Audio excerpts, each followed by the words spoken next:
ሰላም እንዴት ናችሁ? የ2017 ዓመተ ምህረት ኢንትራንስ ኤግዛም ተፈታኞች የፈተና ጊዜያችሁ የተቃረበ ስለሆነ በወሳኝ ሰዓት ላይ ትገኛላችሁ። ለውጤታማነታችሁ በጣም ጠቃሚ የሆኑ ነገሮችን ልፋታችሁን ውጤታማ ከሚያደርጉ ነገሮች በመነሳት በዛሬው ቪዲዮ እንግዲህ ፈተናችሁ የተቃረበ ስለሆነ በጣም በትኩረት ማድረግ ያለባችሁ 3 ወሳኝ ነገሮችን ይዤላችሁ መጥቻለሁ። እነዚህን ነገሮች ለውጤታማነታችሁ፣ ለልፋታችሁ፣ ለድካማችሁ የምትፈልጉትን አውትፑት እንድታገኙ የሚያደርጓችሁ ነገሮች ናቸው። እነዚህን ነገሮች ለማግኘት እስከ መጨረሻው ድረስ ቪዲዮን ተከታተሉት። ከመጀመራችን በፊት ግን ለማታውቁኝ ፈንታሁን ጻይ ይባላለው። ዩቲዩብ ላይ ልክ እንደዚህ አይነት ቁም ነገር አዘል ቪዲዮዎችን ለማየት የሚመጡ ከሆነ እና ለዚህ ዩቲዩብ ቻናል አዲስ ከሆናችሁ ሰብስክራይብ በማድረግ ቤተሰብ የሆኑ ፋሚሊ የሆናችሁ ደግሞ ቪዲዮን ላይክ፣ ሼር እያደረጋችሁ ለሌሎች ተማሪዎች እንዲደርስ አድርጉ። አስተያየት ካላችሁ ደግሞ ኮሜንት ሴክሽን ላይ አስቀምጦልን ለስዳብን። የ2017 ዓመተ ምህረት የኢንትራንስ ኤግዛም ተፈታኞች በሙሉ እንግዲህ ያው እንደምታውቁት ፈተናችሁ እየተቃረበ የአንድ ወር እስከ አንድ ወር ከግማሽ ጊዜ ገደብ ነው ያለው። እንግዲህ እሱም በማሰብ ለውጤታማነታችሁ በጣም ጠቃሚ የሆኑ እና ትኩረት ሰጣችሁ ማድረግ ያለባችሁን 3 ወሳኝ ነገሮች ነው ሼር ማደርጋችሁ። እንግዲህ እነዚህ ነገሮች በጣም ጠቃሚ ስለሆኑ አንድ በአንድ ኢንዲቴል ሼር አደርጋችኋለሁ። እንግዲህ ወደ መጀመሪያ እና ወሳኝ ፖይንት ሪቪዥን ማድረግ እንግዲህ ክለሳ ማድረግ ለውጤታማነታችሁ በጣም ጠቃሚና ዋና ነገር ነው። አብዛኛውን ጊዜ የአስራ 12ኛ ክፍል ወይም ለሌሎች ፈተና ተማሪዎች በሚዘጋጁበት ጊዜ በተለይ 12ኛ ክፍል የምትፈተኑት ከኮርስ ኮንተንት ብዛት የተነሳ አብዛኛው ተማሪ ከበር ለማድረግ ነው እንጂ የሚሯሯጠው ያነበበውን መልሶ ሪቫይዝ ለማድረግ ትኩረት አይሰጥም። ቢካዝ እንግዲህ ትኩረቱ የሚያደርገው ከበር ካላደረገው ፖይንት ጋር ነው ሀሳቡ የሚሄድና ከበር ለማድረግ እንግዲህ ሙሉ ለሙሉ አንብቦ ለመጨረስ አይነው ሊከብድ ይችላል። ግን እናንተ የቻላችሁትን ያክል ከሞከራችሁ በቂ ነው። ግን የቻላችሁትን በምትሞክሩበት ጊዜ ያነበባችሁትን ነገር ደግሞ መርሳት ስለሌለባችሁ፣ ልፋታችሁን ወይም ድካማችሁን ከንቱ ማድረግ ስለሌለባችሁ ሪቫይዝ ማድረግ በጣም ጠቃሚ ነው ማለት ነው። እንግዲህ ይሄ ሪቪዥን ለውጤታማነታችሁ በጣም ኮር ድካማችሁን ዋጋ የሚሰጣችሁ ነገር ነው እና ከዚህ በመነሳት በደንብ ሪቫይዝ ማድረግ አለባችሁ ማለት እንግዲህ ሪቫይዝ ስታደርጉ የምታገኟቸው ጠቀሜታዎች አሉ። እንግዲህ የመጀመሪያው ነገር አንደርስታንዲንጋችሁን በደንብ ይጨምረዋል። ከዚህ በፊት ስታነቡ በደንብ ግልጽ ያልሆነላችሁ ነገር ካለ ያንን ነገር በደንብ አንደርስታንድ ታረጉታላችሁ። ሁለተኛው እንግዲህ ሪቫይዝ ስታደርጉ ልታስታውሱት ያልቻላችሁትን ነገር ወይም ኖሎጂ ጋፓችሁን አይደንቲፋይ አድርጋችሁ እንደገና በደንብ እነዛን ነገሮች ጋባችሁን እንድትሞሉ ያደርጋችኋል። ሶስተኛው ነገር ኮንፊደንሳችሁንም ይጨምረዋል። ሪቫይዝ ባደረጋችሁ ቁጥር የምታውቁት ነገር በበዛ ቁጥር ኮንፊደንሳችሁንን ቢውልድ ያደርገዋል ማለት። ስለዚህ ሪቪዥን ለፈተና በምትዘጋጁበት ወቅት በጣም ወሳኝ ከሚባሉ ነገሮች አንዱና የመጀመሪያው ነው።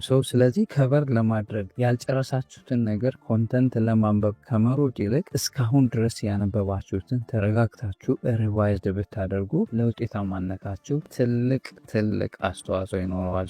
ያላነበባችሁትንም እያነበባችሁ ያነበባችሁትንም ፕሮግራም አድርጋችሁ ሪቫይዝ እያደረጋችሁ በደንብ ሰዓት ስለማይወስድ ሪቪዥን ሪቫይዝድ ብታደርጉ ሪከመንድ አደርጋችኋለሁ ካለኝ ልምድ በመነሳት ማለት። ሌላውና ወደ ሁለተኛው ፖይንት ስንሄድ እንግዲህ ለፈተና በምትዘጋጁበት ወቅት ዋናው ፖይንት የተለያዩ ጥያቄዎችን መስራት። እንግዲህ የምትሰሩት ጥያቄ ያለፉ ሽቶችን፣ የተለያዩ ሞዴል ኤግዛሞችን፣ የተለያዩ ጥያቄዎችን ቴክስት ቡካችሁ ላይ ያሉ ጥያቄዎችን ሊሆን ይችላል፣ ያለፉ ሽቶችን፣ ሞዴል ኤግዛሞቻችሁን በደንብ መስራት አለባቸው ማለት። እንግዲህ ከዚህ በፊት ጥያቄዎችን እንዴት እንደምሰሩ አንድ ቪዲዮ ሰርቼላችሁ ነበር። እሱ ማየት ትችላላችሁ። ግን ምንም ፖይንት ጥያቄዎችን በደንብ በምሰሩበት ወቅት ኮንፊደንሳችሁን ቢውልድ ታደርጋላችሁ። ከኤግዛም ስትራክቸሩ ጋር በደንብ ትላመዳላችሁ። ሞር ጥያቄ በሰራችሁ ቁጥር ደግሞ ታይም ማኔጅመንታችሁን ይጨምረዋል ነው። ሌላው እንግዲህ ጥያቄ በምሰሩበት ጊዜ ጋፓችሁንም በዛው አይደንቲፋይ ታደርጉበታላችሁ ማለት። ምክንያቱም ጥያቄ ስትሰሩ ሁሉንም ጥያቄ ላትሰሩት ስለምችሉ ያልሰራችሁትን ጥያቄ አዘ ጋፕ በመውሰድ እንደገና ተመልሳችሁ ሪቫይዝ እንድታረጉ እንድታውቁ ያደርጋችኋል ማለት ነው። ሌላው ደግሞ ኮንፊደንሳችሁን በደንብ ይጨምረዋል ማለት ነው። በደንብ ጥያቄዎችን ከሰራችሁ ኮንፊደንሳችሁ በመጨመር ፍርሃታችሁ ይቀንሳል። ቢካዝ አክቹዋል ኤግዛሙ ላይ ስትገቡ ሞር ጥያቄ ስለሰራችሁ ፋሚሊየር ስለሚሆን ከዛ ጋር በደንብ ስለሰራችሁ ምንም አይነት መደናገጥ አይፈጠርም ማለት ነው። እንግዲህ ጥያቄ ስትሰሩ ኢትኩድቢ ብቻችሁን ልትሰሩ ትችላላችሁ፣ ወይም ከጓደኞቻችሁ ጋር ልትሰሩ ትችላላችሁ።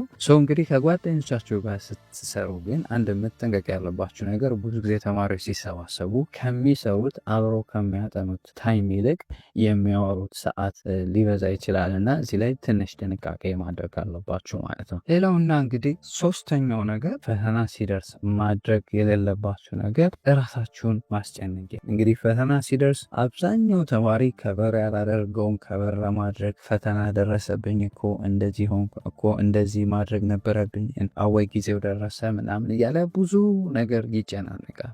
እናንተ ፕሮግራም ሆናችሁ ያላነበባችሁት ካለ ኤነርጀቲክ ሆናችሁ በደንብ ሳትጨናነቁ ራሳችሁን ሳታስጨንቁ ለማንበብ መጣር ነው የቻላችሁትን ያክል እንጂ በመጨነቅ ምንም አይነት የምትጨምሩት ነገር የለም። እንዲሁም ካላችሁ ነገር በሙሉ የምትቀንሱት ነገር ይበዛልና እሱን ነገር ማኔጅ ማድረግ አለበት። አይነው ስትረስ እንግዲህ ማኔጅብል ሲሆን ጥሩ ነው። ከዛ ከበዛ ግን መጥፎ ስለሆነ በጣም ሲደክማችሁ ማንበብ ሲያስጠላችሁ በርናውት ስትሆኑ ለራሳችሁ ረፍት መስጠት አለባችሁ። ረፍት ወስዳችሁ ስትመለሱ በደንብ ኤነርጀቲክ ሆናችሁ ታነባላችሁ ማለት ነው። ስለዚህ ስትረስ እየሆናችሁ ካነበባችሁ፣ ራሳችሁን እያጨናነቃችሁ ካነበባችሁ ግን ያላችሁን አካዳሚክ ፐርፎርማንስ ራሱ ይቀንሰዋል ማለት። ተስፋ እየቆረጣችሁ ስለምትመጡ አንደርስታንድ የማድረግ አቅማችሁ ስለሚቀንስ አካዳሚክ ፐርፎርማንሳችሁን ይቀንሰዋል ማለት ነው። ስለዚህ ስታነቡ መጨናነቅ የለባችሁም ማለት ነው። በአጠቃላይ እንግዲህ ፈተና እየደረሰ ስለሆነ ስትዘጋጁ እነዚህ ነገሮች ላይ በደንብ ፎከስ እንድታደርጉ ካላይ ልምድ በመነሳት ሪከመንድ አረጋችኋለሁ። አይሆፕ በደንብ ጠቃሚ እንደሆነ ተስፋ አደርጋለሁ። ጠቃሚ ሆኖ ካገኛችሁት እና ለዚህ ዩቲዩብ ቻናል አዲስ ከሆናችሁ ሰብስክራይብ በማድረግ ቤተሰብ የሆኑ ፋሚሊ የሆናችሁ ደግሞ ቪዲዮ ለሌሎች ተማሪዎች እንዲደርስ ላይክ፣ ሼር፣ አስተያየት ካላችሁ ደግሞ ኮሜንት ሴክሽን ላይ አስቀምጡልን። በሌላ ጠቃሚ ቪዲዮ እስክንገናኝ ለሀገራችን ሰላም፣ ፍቅር፣ አንድነት ይስጠን። ፔስ